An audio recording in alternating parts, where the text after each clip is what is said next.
seaside haunting. The Harrison family had always cherished their annual camping and fishing trips. This year they chose a remote seaside spot, far from civilization, promising an escape from the chaos of everyday life. Little did they know that this trip would turn into a nightmare they could never forget.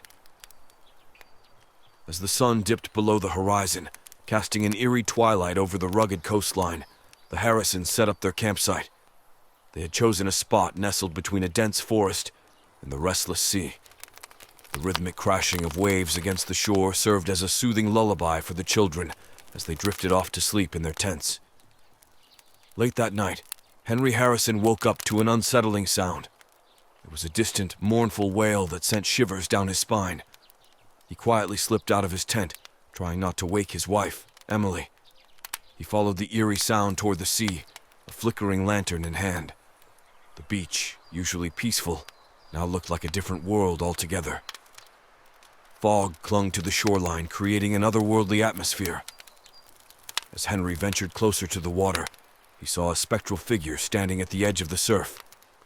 It was a woman, dressed in tattered, sea-soaked clothes, her hair drenched and clinging to her face. "Help me," she whispered, her voice carrying the weight of endless sorrow. Henry's heart raced, and he took a step back. The woman's eyes, hollow and lifeless, seemed to pierce his soul. He couldn't help but ask, "Who are you? What do you want?"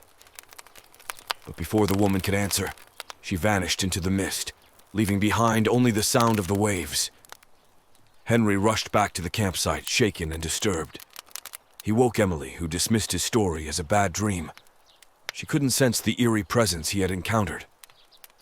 The following day, the family decided to go fishing. They hoped that a day spent on the water would dispel the unsettling events of the previous night. The sea was calm, and the sun shone brightly, temporarily banishing the memories of the ghostly woman. As they cast their lines into the deep blue, Henry felt a tug on his rod.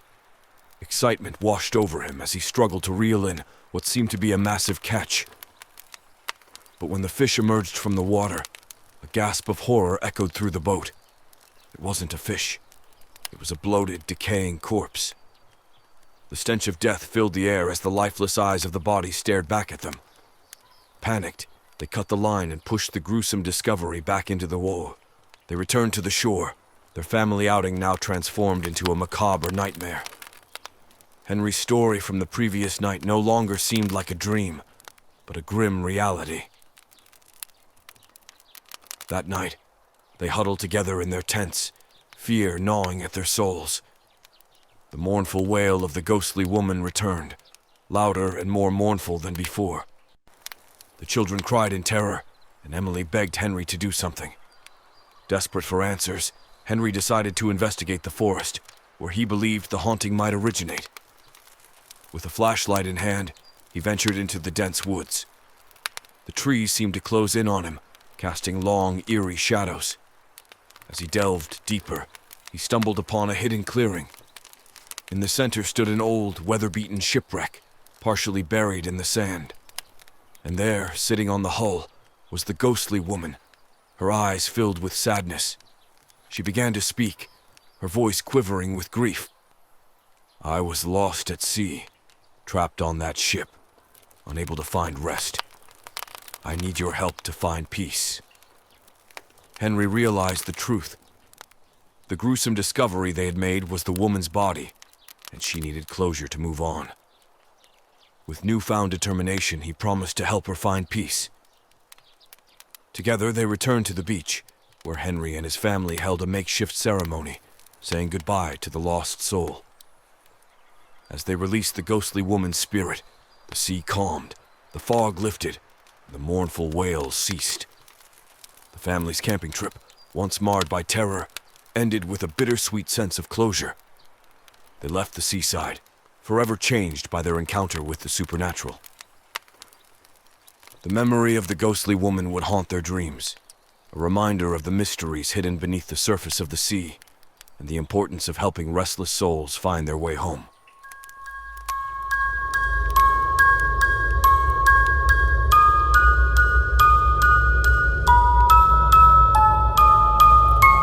Unleashing the shadows. In the heart of a remote national park, Alex, Sarah, Mark, and Emma, best friends separated by years, gathered to celebrate their reunion on a camping trip. The night descended and they circled a crackling campfire, laughing, roasting marshmallows, and sharing spooky stories, each tale trying to outdo the others with its supernatural twist. The full moon cast an eerie glow on the ancient trees, setting the stage for an unforgettable night.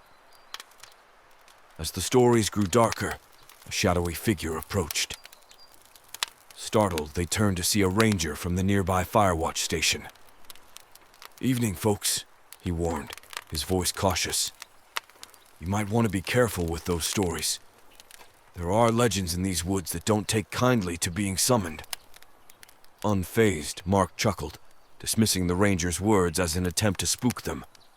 But the ranger's expression remained grave, emphasizing the need to keep their campfire small and controlled. Undeterred, the friends continued their storytelling, voices echoing through the quiet woods. Yet a distant fire's crackling interrupted their tales. Panic set in as they realized it wasn't their own fire. With flashlights in hand, they followed the eerie glow through the dense forest, guided by the haunting chorus of wolves in the distance. The fire, growing larger, led them to an abandoned cabin deep in the woods, revealing claw marks on its walls and the remnants of a cryptic ritual. Terrified, they retreated to their campsite, the ranger now with them. "That cabin," he explained with a grim expression, "was once home to a reclusive woodsman who dabbled in the dark arts. Legend has it that he summoned a pack of vengeful wolves to protect his secrets. The haunting wolves, real and closing in, forced the group to follow the ranger deeper into the forest. Desperation set in as the wolves pursued relentlessly, their ghostly eyes gleaming in the moonlight. At an old, overgrown trail's summit, the ranger revealed a mystical artifact that he believed could banish the vengeful spirits. Together, they performed a ritual under the full moon, and inexplicably, the wolves disappeared, leaving a silent forest. Relieved, they returned to their campsite, only for the ranger to reveal a chilling twist. "I'm not just a ranger," he said with a knowing smile. "I'm the last descendant of that woodsman, tasked with guarding the artifact and the spirits it controlled. You've helped me finally lay my ancestors to rest." As they settled around the campfire, thinking the horror was over, an unnatural stillness enveloped the woods. The moon pulsated with an otherworldly light, and a ghostly whisper emerged, a sinister chant echoing through the trees. The ranger's face contorted with dread. "I thought the spirits were gone," he confessed. The spectral figures materialized, their ethereal hands reaching out, pulling the friends into the heart of the forest. They tried to escape, but an invisible force held them, their bodies paralyzed with fear. Desperation filled the ranger's voice as he attempted a counter-incantation. But the spirits closed in, faces twisted in anguish and rage. The full moon intensified its radiance, pushing the spirits back, releasing the friends from their paralysis. Gasping for breath, the ranger explained, "The artifact bound not only the wolves, but also the spirits of those who perished in these woods. With it destroyed, they are free." As they packed up, the friends glanced back into the depths of the woods. The moon's eerie glow continued to pulsate, a reminder of ancient unsettled spirits now roaming free. With heavy hearts and newfound respect for the supernatural, they left the national park, forever haunted by the memory of that fateful night when they had unwittingly unleashed a malevolent force that would linger in their nightmares for years to come.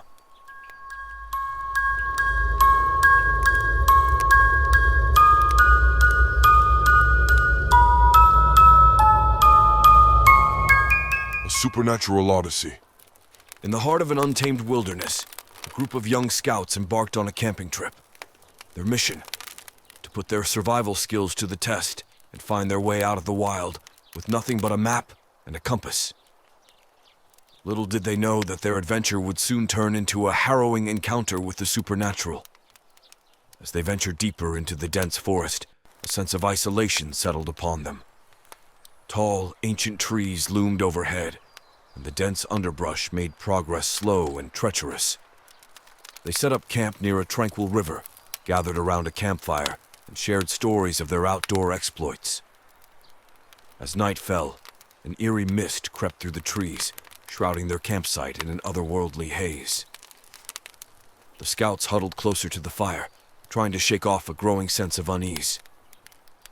That night, as they slept in their tents, strange and unsettling sounds echoed through the woods. Ghostly whispers seemed to come from all directions, their words unintelligible but filled with an ominous intent. The scouts woke in a cold sweat, convinced that they were not alone. Gathering their courage, they decided to continue their journey at first light. But as they tried to retrace their steps, they found that the landscape had shifted overnight. Trails they had followed were now overgrown, and landmarks had disappeared. Panic set in as they realized they were lost in a forest that seemed to defy the laws of nature. Time became distorted, and their supplies dwindled. They encountered inexplicable phenomena, trees that seemed to move, spectral figures in the shadows, and voices that whispered secrets of their deepest fears. Days turned into weeks, and the scouts grew gaunt and weary, their spirits broken. They stumbled upon an ancient, long-abandoned cabin deep in the woods, its windows shattered and its door hanging ajar. Desperation drove them inside, where they discovered a journal written by a long-deceased woodsman. The journal described bizarre occurrences in the forest, including encounters with malevolent spirits that tormented him until his dying day. The scouts were unnerved, realizing that they were now experiencing the same horrors. One evening, as they sat around a dwindling campfire, they heard a mournful cry that sent shivers down their spines. Emerging from the darkness was a ghostly figure, dressed in tattered clothing, its face a mask of anguish.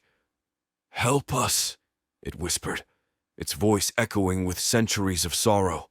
They couldn't ignore the spirit's plea and tried to communicate, asking what it wanted. But the figure merely pointed deeper into the forest, its eyes filled with dread. With no other choice, they followed the spirit's guidance, eventually stumbling upon an ancient, overgrown burial ground. As they examined the worn tombstones, they discovered one with the name of the woodsman who had written the journal. It seemed that he had been seeking a way to put the restless spirits to rest. In a moment of clarity, one of the scouts realized the truth. They needed to perform a ritual, using a strange artifact they had found in the woodsman's cabin, to release the tormented souls and find their way back to reality. With the ritual complete, the forest seemed to come alive with ethereal light. The scouts were transported back to their campsite, their ordeal finally over. However, when they returned to civilization, no one believed their incredible story. Their harrowing journey in the wild was dismissed as a mere camping trip gone awry. The scouts were left with the haunting memory of the supernatural horrors they had faced, forever unable to convince anyone that the wilderness they had encountered was far more than it seemed, and that the spirits of the past still roamed the untamed woods.